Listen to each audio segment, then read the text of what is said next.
plus 1. In the last video, I told you about the numericals based on dot product. और उससे पहले हमने दोनों कर लिए हैं dot product and cross product. Now we will solve some numericals based on the cross products. Let's take just revision about the cross product. Vector A अगर ये है AX I cap and vector B in this form, तो what is the cross product of vector A cross vector B? Its formula is like this: IJK और AX AY AZ and BX BY BZ. ये आया था हमारा. And how we can solve it? I cap into this minus this into this. Then plus J cap. J cap के लिए हम इधर से स्टार्ट करेंगे. AZ BX minus AX BZ. And then K cap. And K cap इसको छोड़ दीजिए आप. These are the two terms AX BY minus AY BX.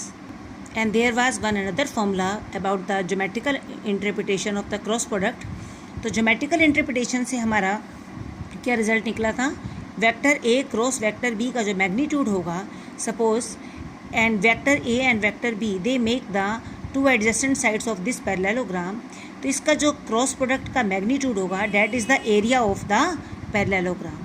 और अगर हम ये ट्राइंगल लें, इस ट्राइंगल की दो साइड्स ये दोनों वेक्टर्स हैं, तो this is equal to twice the area of this triangle.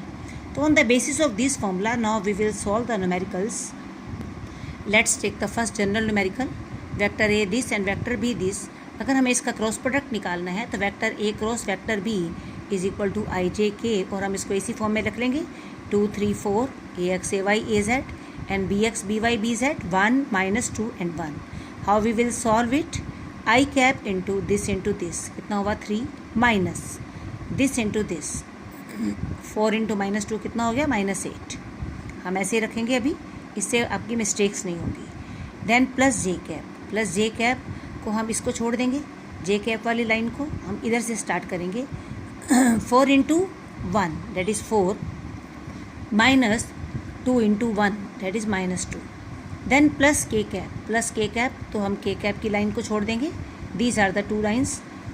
2 into -2 कितना हो गया -4 -3 into this. And now we will solve it, and this is the value of the cross product of the vector A and vector B. Now there is another numerical. If vector A is this and vector B is this, they make the two adjacent sides of the parallelogram. Find the area of the parallelogram. As I told you earlier कि जो cross product जो होता है that is equal to the area of the parallelogram, magnitude of the cross product. So we will simply find the cross product by the same formula. This is the calculation and this is the cross product. Vector A cross vector B आपका कितना आ गया -7i + 7j + 7k. Magnitude of this cross product that is equal to the area of the parallelogram. किसी भी vector का magnitude निकालने के लिए हम क्या करते हैं? √ax² + ay² + az², under root इसका स्क्वायर प्लस इसका स्क्वायर प्लस इसका square. Then that is equal to 49 + 49 + 49 means 49 into 3 and it comes up to 7 √3. तो उस पैरेललोग्राम का जो एरिया होगा कितना आएगा हमारा 7 √3 units. Another numerical. If vector A is this and vector B is this, हमें क्या निकालना है? Find the unit vector which is perpendicular to these two vectors. तो अगर हमें याद हो कि क्रॉस प्रोडक्ट की डेफिनेशन में क्या था कि vector A cross vector B equal to A B sine theta into C cap. तो सी कैप क्या था? That was the unit vector which is perpendicular to vector A and vector B both. Means हमें cross product से जो vector मिलता है वो vector दोनों वेक्टर्स के क्या होता है? परपेंडिकुलर होता है. क्रॉस प्रोडक्ट से हमें वेक्टर मिलता है, तो पहले हम इसका क्रॉस प्रोडक्ट निकाल लेंगे.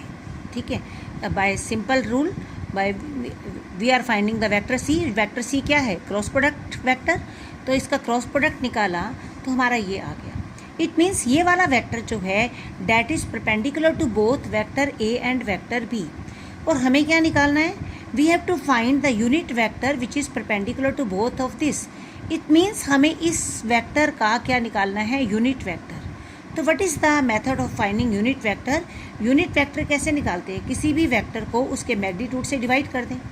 तो इसका मतलब हमें इस वेक्टर सी का क्या निकालेंगे हम? मैग्नीट्यूड. मैग्नीट्यूड कैसे निकालते हैं, by again the same method, and that is equal to 64 into 3. And what is c cap? C cap is the unit vector. It means that is the unit vector of vector c. What is this? It means unit vector of which is perpendicular to both vector a and vector b. तो ये हमने क्या निकाल लिया, vector c को उसके magnitude से क्या कर दिया, डिवाइड कर दिया. And this is the unit vector which is perpendicular to both of vector a and vector b.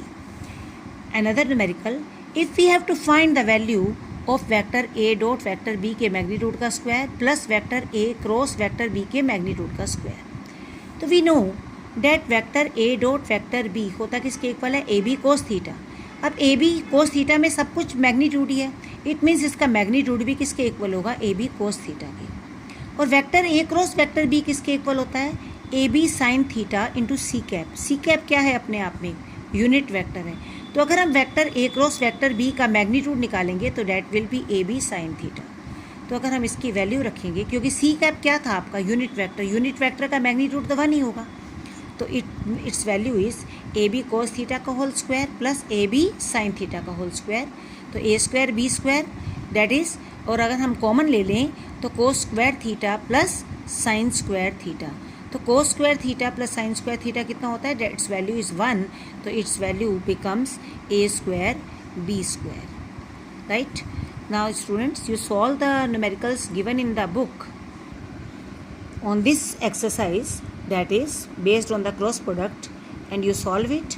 And if you are having any problem, so then you can call me at any time. I think you know my number. Till then, have a good day. Thank you.